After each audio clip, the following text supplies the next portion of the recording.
이사야서 40장 이 말씀은 사실 배경을 살짝 보자면요. 이스라엘이 이제 바벨론의 포로가 되는 마당입니다. 하지만 하나님께서 그들에게 여전히 소망과 희망을 주시는 메시지를 이렇게 기록한 거예요. 그래서 오늘 제목을 공감의 끝판왕이라고 한번 지어봤습니다.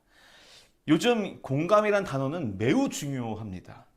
제가 얼마 전에 이렇게 유튜브나 그 페이스북 동영상을 막 보다가 그 한국의 아주 유명한 아이돌 BTS 멤버 중에 한 명인 진이라는 가수가 이제 군 제대를 했습니다. 이 친구가 군 생활에 대해서 이제 인터뷰하는 장면이 나왔어요. 근데 그 인터뷰의 호스트가 조나단이라는 한국 사람은 아니지만 한국 사람 같은 약간 그런 조나단이라는 친구가 이제 호스트였습니다. 그래서 군 생활에 대해서 어려움이 없었는지 진에게 물어봤는데 진이 이렇게 대답을 합니다. 군 생활 자체가 어려웠다기보다 제대를 했는데 자기가 군대를 너무 늦게 가다 보니 자기 동갑 친구들은 자기보다 이미 군 생활을 한참 전에 마쳤다는 거예요.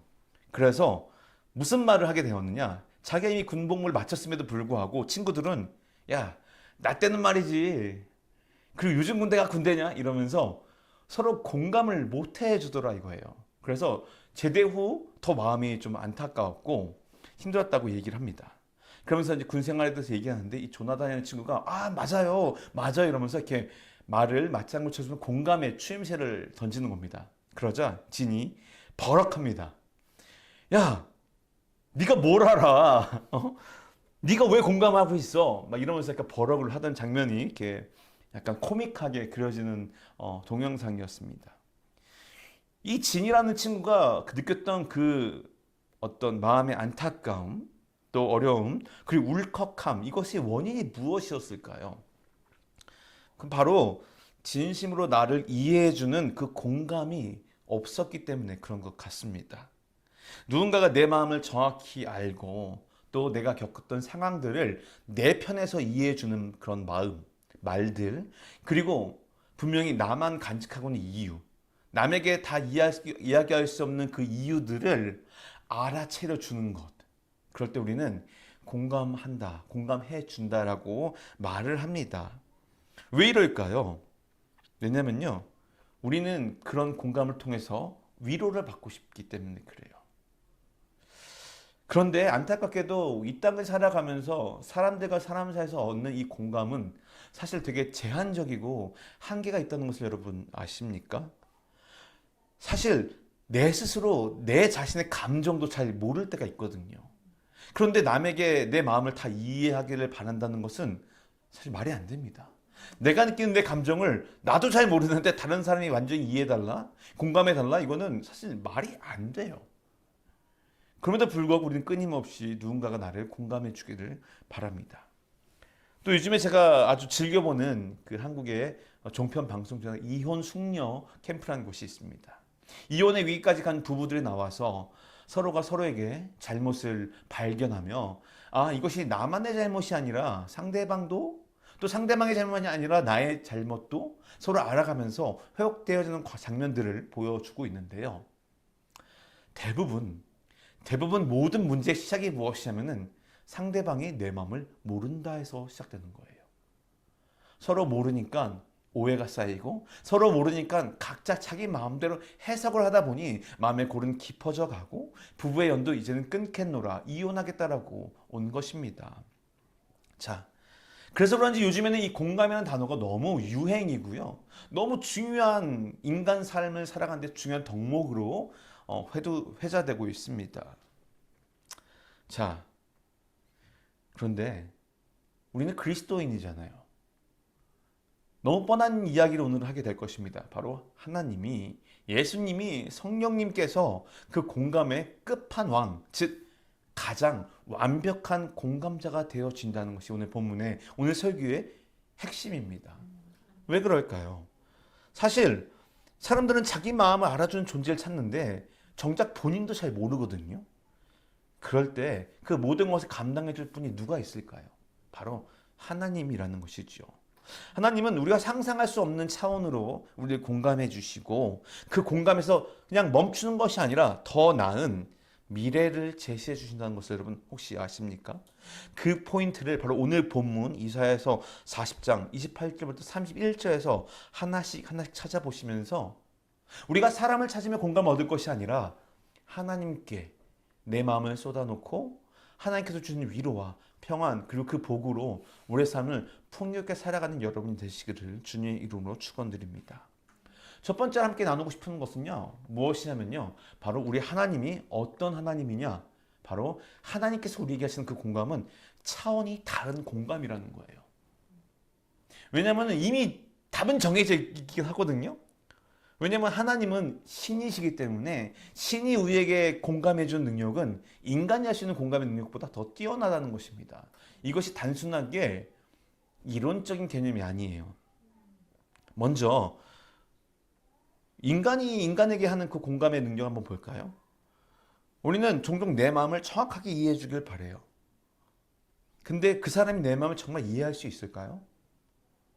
아까 그 진과 조나단의 이야기를 보자고요. 진은 자기 군생활에 대해서 얘기합니다. 아, 병장 때는 내가 좀 군생활이 펴져가지고 이제 좀 여유로워졌는데 라고 이야기를 합니다. 그럴 때 그런 비슷한 이야기들을 친구에게 들었던 조나단은 아, 그렇지, 맞지, 맞아 라고 공감을 해줘요. 그러자 조나단을 향해서 진이 얘기합니다. 아, 네가 뭘 알아? 그래, 뭐 1사단, 뭐 8사단, 아니 뭐 어디 해병대. 근데 네가 내가 있던 군생활 똑같이 해봤어?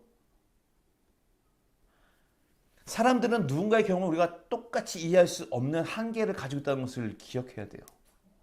그리고 더 큰 것은요, 내 마음밭이 그 사람 마음밭과 다르다는 거예요. 아이들을 키우다 보면 이런 일이 상당히 많이 등장을 합니다. 어떤 아이에게는요, 조금 따뜻한 물을 주잖아요? 그러면은 너무 따뜻하다고 좋아합니다. 근데 어떤 아이에게는요, 그게 너무 뜨겁대요. 근데 어떤 아이에게는 이게 너무 미지근하대요. 아이가 느끼는 뜨거움은요, 그 나이에 다르다는 겁니다. 10살짜리 아이가 느끼는 그 뜨거운 물의 온도와 8살짜리와 3살짜리는 다르거든요. 그런데 우리가 똑같은 것을 경험했다고 해서 과연 우리가 다 똑같이 느낄까요? 실제로 그렇지 않다는 것입니다. 이래서 우리가 느낀다고 하는 누군가를 향한 공감도 사실은 그 완벽한 내 마음을 이해해주는 공감이 아니라는 거예요. 그런데 오늘 본문 말씀 40장 28절에 이렇게 기록되어 있습니다. 너희가 알지 못하느냐? 너희가 듣지 못했느냐? 여호와는 어떤 분이시라고요? 영원한 하나님이시고 땅 끝을 창조하신 분이시다. 여기서 하나님께서 이스라엘 사람들에게 이렇게 말씀하고 계시는 거예요. 자기의 나라와 땅을 잃어버렸어요. 이제 바벨론의 포로가 되고 있는 상황에서 내가 너희 편이 되는데 너희 편이 되는 내가 누군지 아느냐?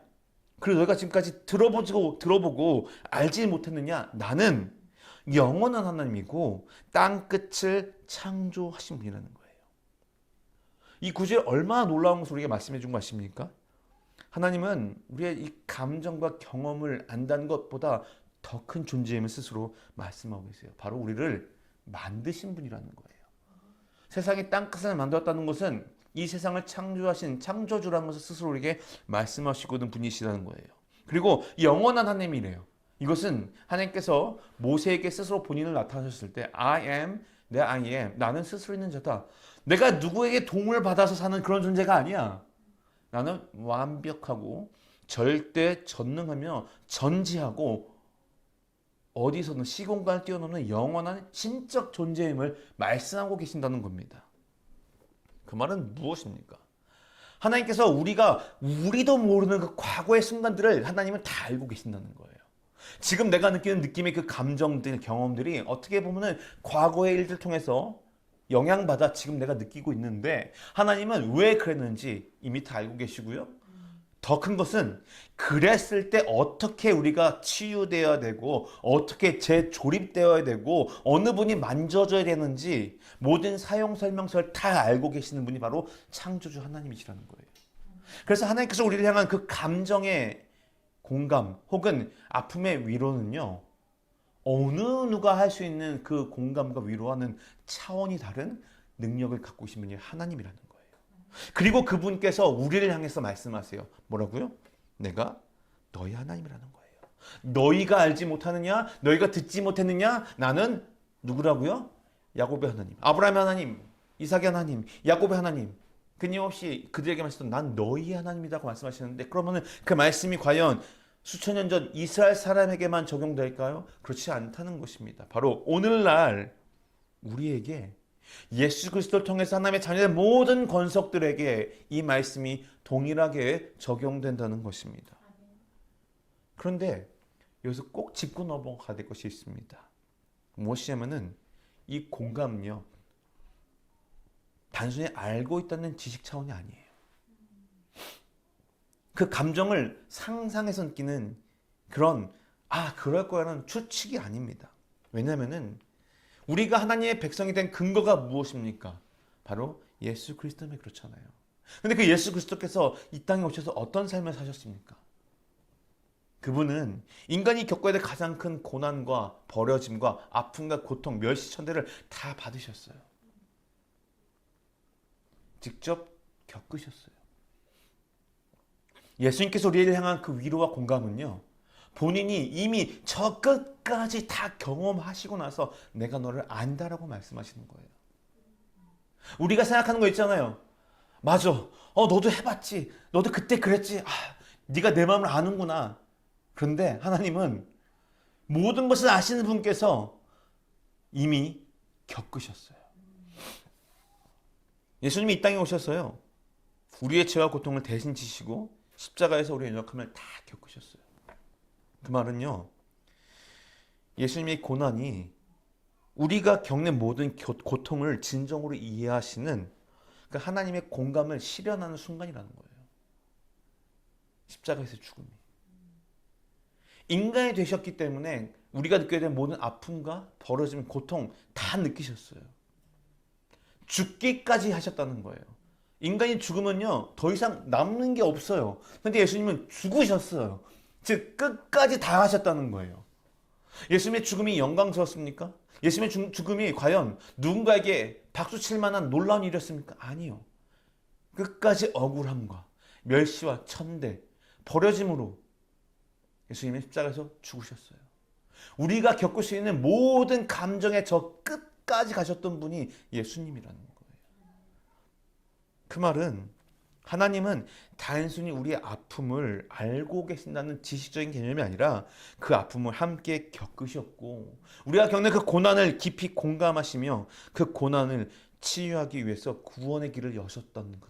그것이 바로 하나님께서 우리에게 보여주신 우리가 기대할 수 없는 차원이 다른 공감이라는 거예요. 위로라는 겁니다. 소망이라는 것입니다. 우리가 그토록 원하는 마음에 꽉 채워지는 사이다 같은 뻥 뚫린 해법이라는 거예요. 그래서 오늘 본문 말씀 제목처럼 공감의 끝판왕이 바로 예수님이라는 거예요. 두 번째입니다. 우리는 공감을 흔히 말할 때 어떻게 얘기하는지 아십니까? 공감에 대해서 얘기할 때 누군가 내 얘기를 들어주기를 바라요. 그죠? 잘 듣기를 바라고, 이렇게 호응해주고, 또 시선도 좀 맞춰야 되고. 여러분 만약에 무인도 혼자 살고 있다고 보십시오. 누가 여러분 공감해 주겠습니까? 사실 이사야서 40장은 흔히 위로의 장이라고 잘 알려진 성경 장입니다. 바벨론 포로로 끌려간 이스라엘 백성들이 그들의 처한 고난과 이 절망의 상황 속에서 하나님께서 그들 향해 희망의 그 회복의 약속을 담는 메시지가 바로 이 이사야서 40장입니다. 이스라엘 백성은 그 바벨론의 그 압제 아래 고통을 받고 있었어요. 하지만 하나님은 그 고통 가운데 있는 그들에게 위로와 새 힘을 주실 것을 약속하십니다. 오늘 본문 한번 다시 볼까요? 그분은 지친 사람들에게 힘을 주시고 약한 사람들에게 힘을 북돋아 주신다. 젊은이라도 지쳐 피곤하고 장정이라도 걸려 비틀거리겠지만 여호와를 바라는 사람들은 무엇을 얻을 것이라고요? 새로운 힘을 얻을 것이래요. 근데 여기서 되게 중요한 말씀이 32절 초반에 있습니다. 무엇입니까? 바로 여호와를 어떻게 한다고요? 여호와를 바라는, 하나님을 의지하는, 하나님을 믿는 사람들에게 새로운 힘을 주신다는 것입니다. 이들에게 의지하고 바라봐야 될 대상이 누구라고요? 여호와 하나님이라는 거예요. 그 고통의 순간에, 고난의 순간에 위로와 공감이 필요했던 그 순간에 지금 이들에게 필요한 것이 무엇입니까? 바로 하나님을 바라보라는 겁니다. 우리를 공감해주고 우리를 위로해주고 우리에게 약속을 주시며 우리에게 소망을 주실 분이 하나님이라는 것을 인정하고 하나님을 기다리고 하나님을 바라보라는 거예요. 그럴 때 이 모든 새 힘이 이들에게 주신다는 겁니다. 결국 무엇입니까? 하나님께서 이들에게 요구하는 것은 믿음이에요. 요즘에 이혼하는 부부들, 이혼을 준비하는 부부들이 이혼 숙려 캠프에 나타나서 무엇을 하시 아십니까? 무슨 여러 가지 전문가들이 등장을 합니다. 상담을 해줘요. 근데 그 상담하는 분들이 동일하게 하는 말이 있어요. 무엇인지 아세요? 바로 여러분 잘 되고 싶으세요? 그럼 믿으세요. 상대방을 내가 잘할 것처럼 상대방도 잘 거라는 것을 믿음을 가지세요. 그리고 그렇게 해보세요라는 거예요. 막연하게 하는 것이 아니라 나도 바뀔 것을 노력하면서 상대방에 대해서 믿으래요. 그리고 또 한 가지 전문가가 하는 말을 잘 들어보라는 거예요. 왜냐면요 그들 스스로가 그 환경에 있었기 때문에 객관적으로 볼 수 없는 상황에서 조금 더 객관화된 전문가들의 도움이 들어왔더니 이들이 이제 눈을 뜨고 보게 되는 거예요. 이들의 지금 믿음이 어디 있습니까? 전문가의 말이 이들에게 필요하다는 믿음이 생긴 거예요. 하나님께서 똑같이 말씀하고 계시는 거예요. 하나님께서 말씀하십니다. 너희 가운데 소망이 있다라고 말씀하지 않으셨어요. 이스라엘 백성들 가운데 너희가 무엇을 하면 소망이 있을 것이다. 아니요. 너희가 열심히 그 가운데서 바벨론 압제 아래서 바벨론의 통치 아래서 독립운동을 하고 혹은 끊임없이 민족 정계의 끈을 놓치지 않기 위해서 언어를 열심히 갈고 닦고 몰래 무력을 갖고 재력을 모으고 독립운동을 하고 아니요. 여호와를 바라본 것이 먼저라는 거예요. 하나님께서 말씀하시는 것이 바로 하나님께서 방법을 여실 것이기 때문에 독립운동을 하든 그들의 언어를 끊임없이 이용하든 아니면은 지하에 들어가서 성경 공부를 하든 무엇을 하든 제일 먼저 하나님을 경외하는 것을 잊지 말라는 겁니다. 왜냐고요? 이들이 하나님의 백성이기 때문에 그래요. 하나님이 이들의 백성이고 싶고 하나님은 이들이 그분의 자녀이기를 바라세요. 자, 이 이야기가 과연 이스라엘 사람들에게만 적용되나요? 아니요. 우리에게도 동일하게 적용됩니다. 여러분, 마태복음 9장 12절에는요. 예수님께서 이렇게 말씀하세요.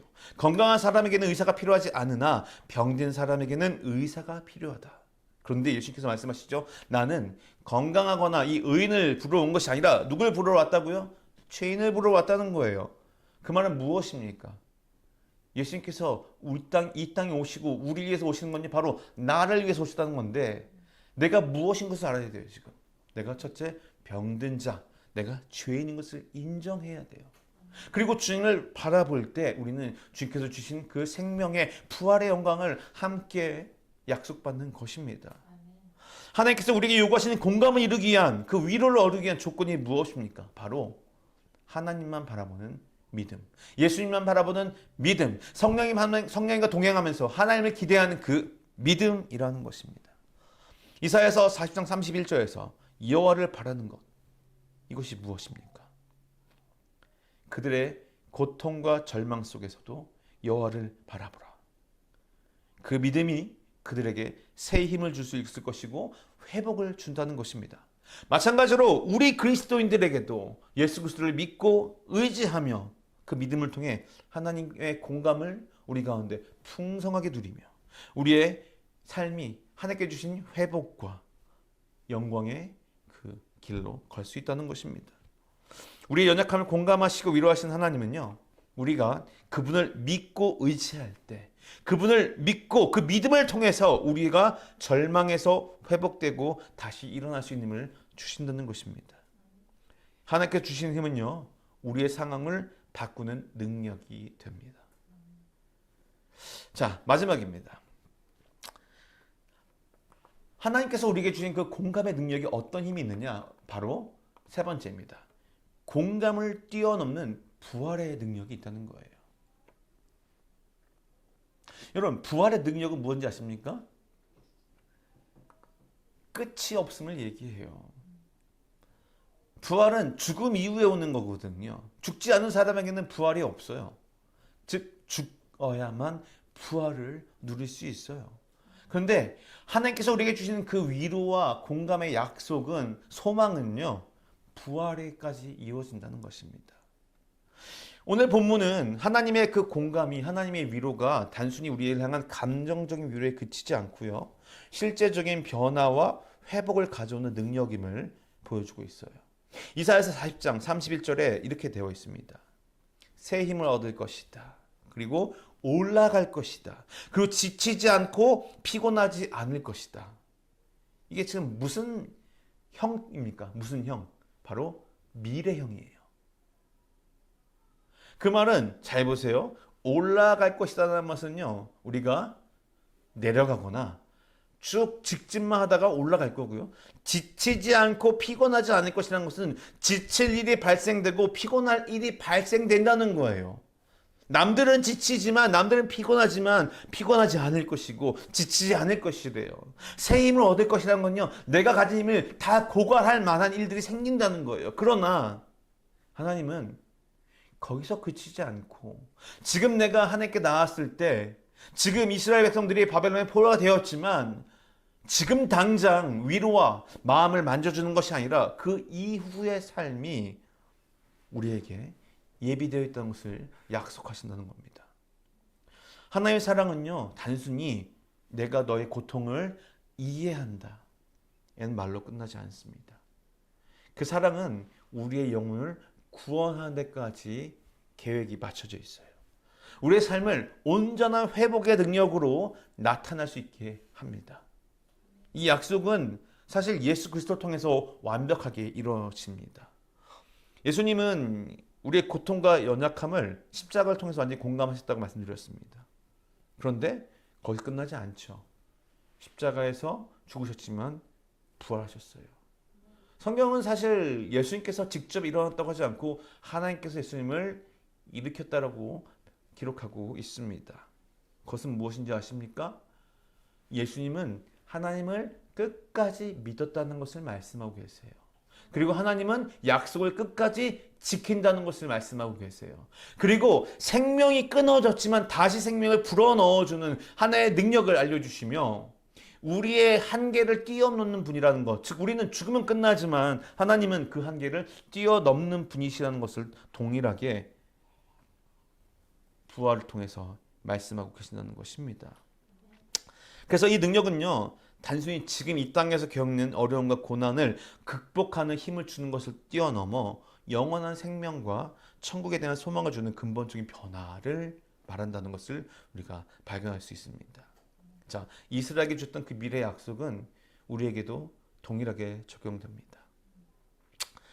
하나님의 그 부활의 능력은 단순히 우리의 고통을 이해하는 것에 그치지 않는다는 것을 우리는 잘 기억해야 됩니다.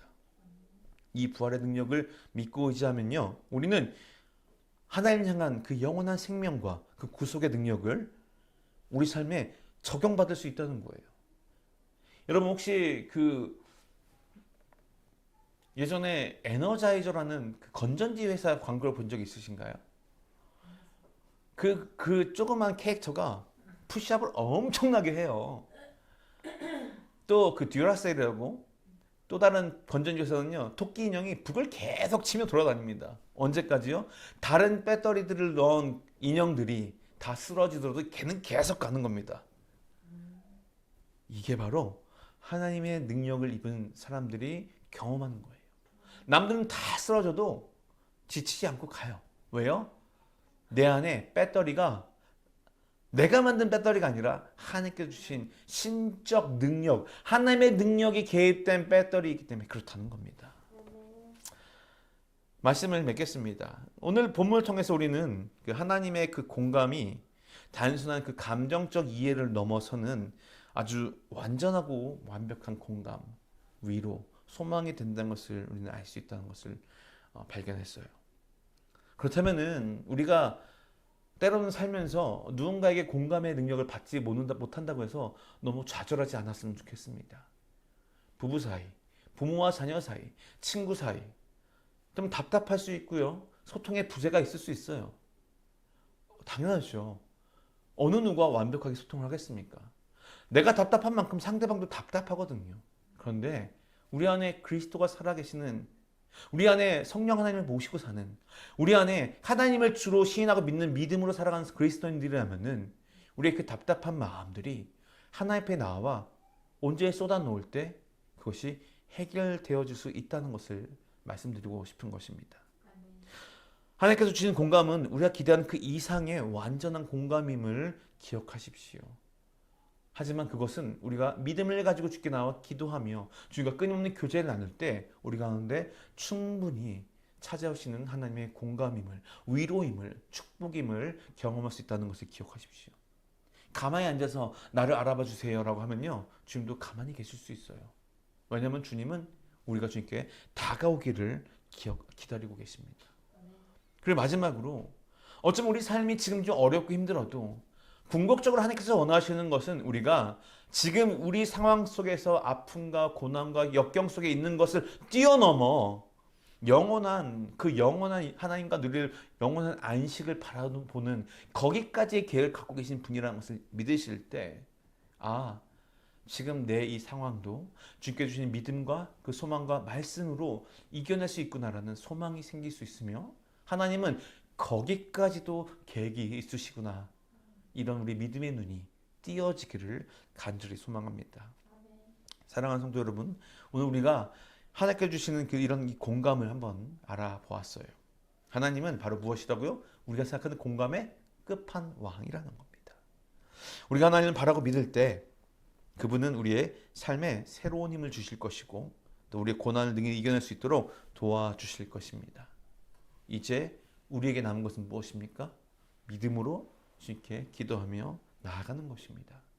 우리 마음속에 하나님의 그 흔적을 오늘도 한 번씩 더 새겨가며 주님의 이름을 부르짖고 하나님을 찬양하며 우리 삶이 주님께 주시는 은혜로 풍성한 삶을 누리시는 여러분 되시기를 주님의 이름으로 축복합니다.